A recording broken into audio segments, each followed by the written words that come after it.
iodine is that the thyroid gland, like, because it's iodine, obviously to absorb it. I believe it is when the thyroid gland secretes too much thyroxine and it now becomes harmful to it. That's what I think it is.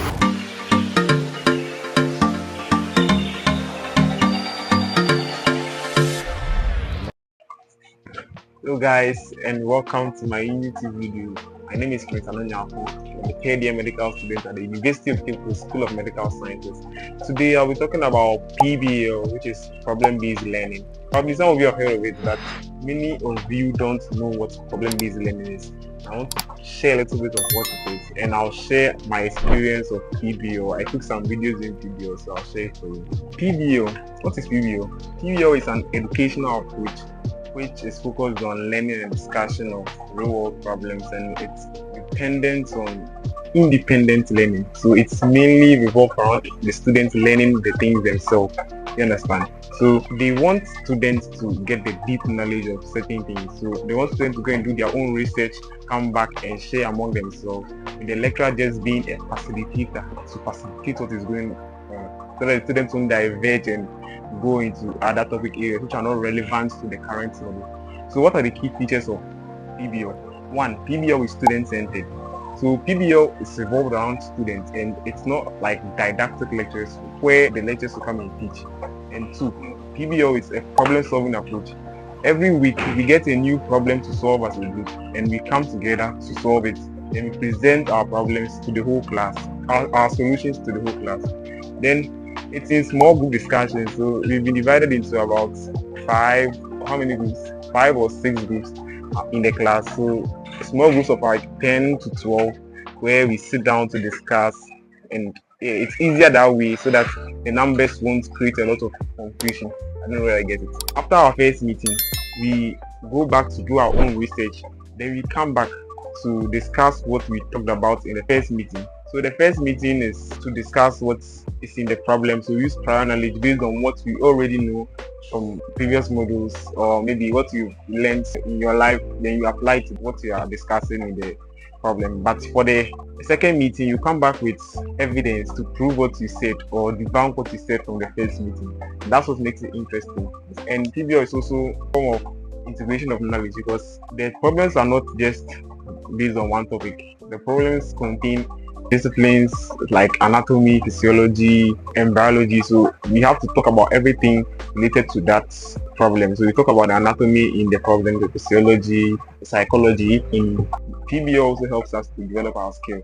I don't know whether you get it, but it helps us to develop our skill of communication. Since I started PBL, I've become able to communicate with people very well, because I can now share my ideas clearly because of PBL.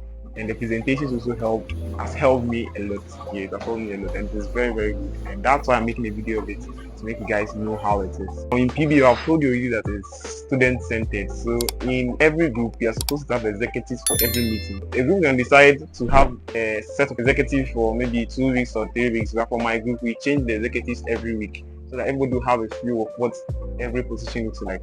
So for the executives, we have 4 positions. We have the chair, you have the secretary, you have the scribe, and you have the timekeeper. So what the chair is supposed to do is to coordinate the meeting. The chair is supposed to coordinate the meeting, to call on people. No one is supposed to talk unless the chair calls them. Yeah, this is supposed to keep order in the meeting. You also have the secretary. The secretary is supposed to write minutes. Yeah, and in some cases, supposed to write a report of the meeting to the PBL office. Yes, and we have the scribe. So in a PBL meeting, we have a flip chart. And this flip chart, you write everything that we discuss in the PBL meeting on it. So the person who writes on the flip chart is called the scribe. The scribe is supposed to listen and write, so that we, the ones sitting down, be able to know what you are talking about. So you get it. Then we have timekeeper. The timekeeper is supposed to keep the time. Yeah, like every meeting we have to keep the time, and every session has its own time. Yeah, so those are the functions of the executives. PBL has 3 sessions. So we have the first session on Monday, the second session on Wednesday, and the third session on Friday. The first session is the first meeting, and that's where we discuss our prior knowledge. The second session is on Wednesday, and that's where we discuss what we've learned and we share our ideas. On the Friday, PBL offices will send people from groups to present for us. Yeah, so it's like a rotation. Every week there's someone new to present. let me take you into the video on that day, what I made. So let's get into it. Today is a Monday and we have PBL today. It starts at 2:30 p.m. It's around 9 something this time, and I'll be talking about PBL. I'll record some parts of my PBL session for you. So let's go into the video.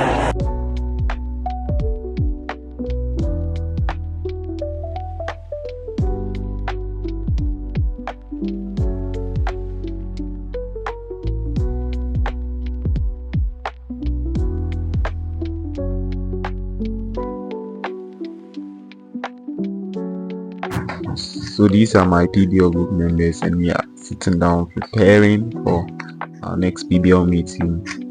So this PBL is about a woman with thyrotoxic goiter. We're supposed to analyze the PBL and come up with ideas. So I first begin by scanning the work onto my iPad to keep it of future use. Then an opening prayer.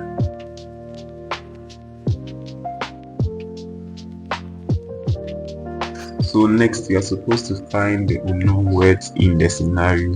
So the words you've never encountered before are those I'm highlighting. So as you can see, I'm highlighting voracious, proptosis, thyrotoxic goiter, and others because you've not met them before. If anyone can explain, be up for it in this place. So these are some of the videos of some of my group members explaining the unknown words that are in this shot here.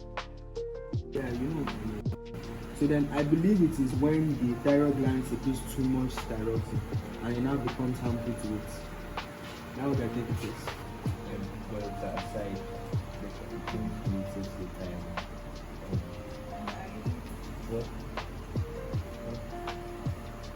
If iodine, what I know about radioactive iodine is that the thyroid gland, like, because it's iodine, obviously to absorb it, like to aid in the production of this thyroid.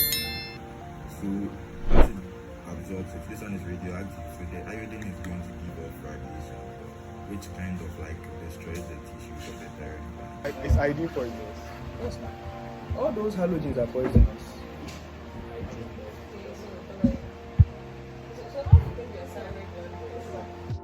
As you can see, I'm down in my PBL and I'll be going to the hall. The following day, I went to the library to see what I can find on endocrine, and the PBL is about thyrotoxic goiter, so I tried my best to find whatever I could find. I found some books there, and I also used certain books on my phone as my laptop as well. Yeah. So I began with the learning objectives. We have learning objectives that direct us to the areas you should focus on. So these are the areas I focused on in my PBL reporting. Yeah, so this is what I did.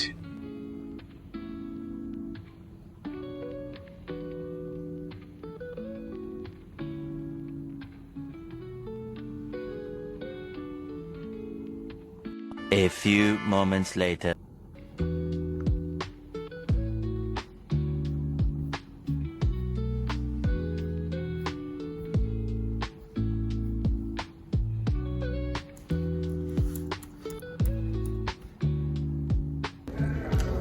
So this is day 2 of PBL, and normally what we do in day 2 is to discuss our findings. So I'll be discussing my findings in this video. So let's go into the meeting. I'm even late.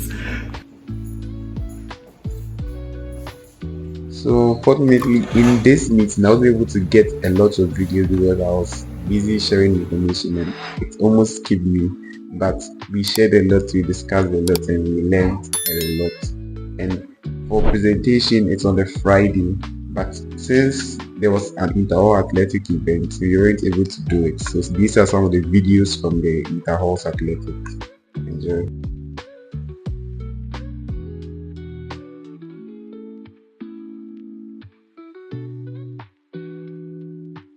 This is how a normal presentation day looks like. Everyone in the class is there and reps from each group are supposed to present. Lecturers are there to give us scores. Don't forget to share, like, and subscribe to the video. Thank you.